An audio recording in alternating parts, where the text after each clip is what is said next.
You overlay that on top of the complex world that we live in. We want our soldiers to be able to operate and decide. It's not whether you're going to hit the target. It's whether you should shoot or you should not shoot, and be able to make decisions very rapidly in a complex environment. And that's really what we're trying to achieve at the center. You talk about civilians and military together. One of the replicas here on site is a metro station, very lifelike in the means. Why is it important to have that?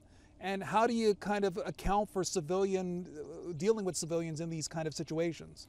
Well, our soldiers have got to be able to operate in all different environments, and what you saw down there, looks like a metro station, and we've used it in the past for other things. We roll out the metro cars, and the next day we roll in a flatbed rail car, and it's a hidden gun that our soldiers are going to go after. Next day we roll it out and put some tanks on it, and it's chemical weapons that our soldiers are going to have to go after. So just like any part of the facility here, we're able to tailor it to the mission set that we're going to face. But in this case, when you look at underground rail systems, those are prevalent in most major cities in the country today, and it's one of those things that I can't think of another place where I've trained where I would have the opportunity to understand what would happen if I encountered a facility like that. What decisions do we want our soldiers to make when you go down there and you turn off the lights and the place is filled with smoke and you're trying to recover someone that might be injured, or you're trying to fight your way through it. Let's do that here at Fort A.P. Hill and provide our soldiers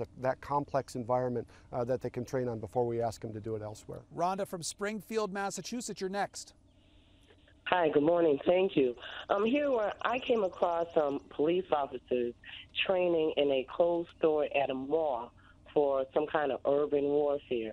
My question is, with terminologies like the one world government and a global society, with the Patriot Act being in place, and Barack always using the terminology domestic terrorism, can at any time this asymmetrical armed